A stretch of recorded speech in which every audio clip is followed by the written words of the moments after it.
Listen closely. A lot of the pain you carry isn't really about how others undervalued you. It's more about how you allowed them to dictate your worth. You heard me right. Someone overlooked you. Someone didn't show up when you needed them. Someone walked away as if you were just a flicker of light they could easily ignore. And you took their indifference as a final judgment. You found yourself in the courtroom of your own thoughts, accepting the verdict. Worthless, forgotten, replaceable. That's the wound I want to touch first, because it's only by acknowledging the hurt that we can discover what truly heals. You might feel wronged, and maybe you are. The world is filled with careless, selfish people who stumble over kindness and disregard decency. But the real harm isn't just their actions.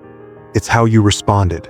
You contorted yourself into the shape they imposed on you, trying to be smaller, softer, more convenient. You apologized for taking up space. You rearranged your life to fit someone else's silence. You allowed a stranger's neglect to define your worth. This is what needs to change. Look at those who have faced even worse and still remained whole. Marcus Aurelius didn't build his strength on compliments. He constructed a fortress within himself. Seneca didn't gauge his value by the applause he received. He measured it by the consistency of his actions. Epictetus taught that the only things that truly belong to you are your judgments and choices. Not their gestures, not their pity, not their departures. You still possess what they can never take away, your inner authority. This isn't just a collection of uplifting phrases. It's a powerful toolkit of practices that can transform how you respond to the world's indifference. Embrace these habits until they become second nature. Do them until you act without waiting for anyone's approval. First off, stop looking for validation from the outside. We've been conditioned to act like beggars, holding out our cups and hoping someone will fill them with meaning. But that cup will never be full. Instead, wrap your hands around what truly belongs to you. Your focus, your actions, your silence. When someone gives you little, recognize it as their limitation, not a reflection of your worth. If someone drifts out of your life, let them go. Their departure has nothing to do with the promises you make to yourself each morning. Next, guard your time as if it were sacred. Time is the only currency that truly matters.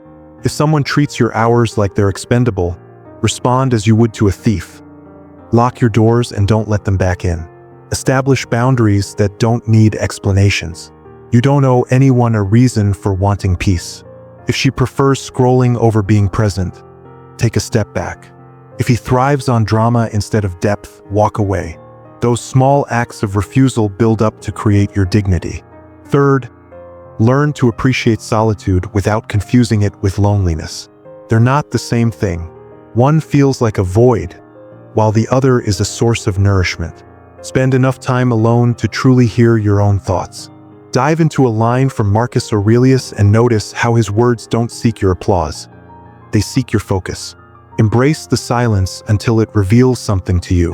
A person who can enjoy their own company becomes a mystery to those who try to judge him by trivial standards.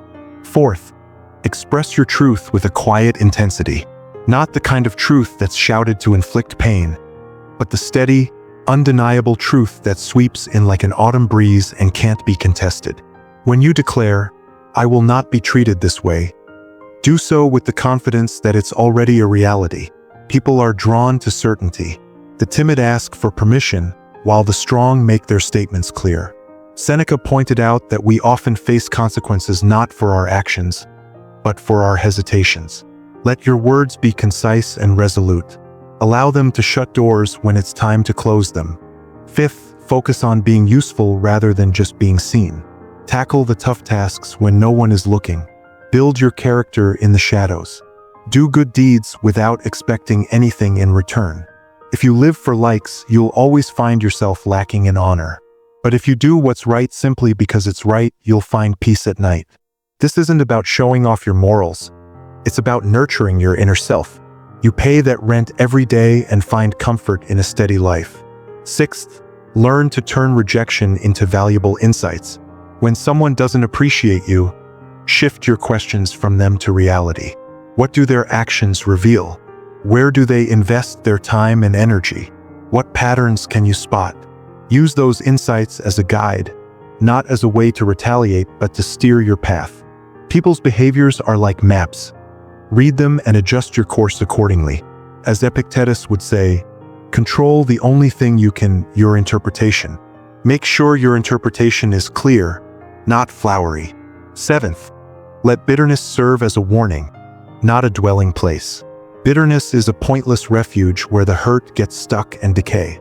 Acknowledge it, name it, and then channel that energy into a plan. They walked away. That's fine. What will you become in their absence? Will you shrink, or will you turn that scar into armor? A scar that transforms into armor is a badge of honor, not a prison.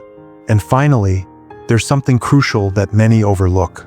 Love isn't just a response to being valued. It's about your own sovereignty. You can love someone without falling into neediness. You can open your heart and let love flow freely, without the fear that it won't come back. That's true strength. Loving without strings attached. If they reciprocate, see it as a gift. If they don't, let it drift away like a passing storm. Your sky remains unchanged. Don't confuse this with being numb. We're not training hearts to be dead. We're nurturing honest ones. Feel the pain fully, like a clear bell ringing. Listen to it, let it express itself, and then let it go. Anger may burn bright, but it scorches you first. Grief can be a wise teacher, while pity is a trap. Learn the language of each emotion and respond with the action that propels. Now it's time to take action. This isn't just a lecture. It's a directive from the person you're meant to become if you refuse to let others define your worth. Tomorrow, when someone offers you something minimal, a half-hearted apology, a late message, or a lack of effort, recognize it for what it is, just data. Then make your choice. Choose like Marcus Aurelius would, with patience and strength. Choose like Seneca would, with dignity and logic. Choose like Epictetus would, with a clear understanding of what you can control. And as you practice this over time, you'll notice that those who once treated you as an option will start to see you as a necessity. Not because you forced them to, but because you've taken back the power to define your own value. That's the quiet triumph of a steady person. They become unstoppable. So, let's wrap this up with a simple promise to yourself. No more negotiating for respect. No more hiding behind apologies. Create a life that's resilient and rare, where you know your worth. Let the indifferent drift by like passing clouds. Focus your attention, invest your time wisely, and protect your heart.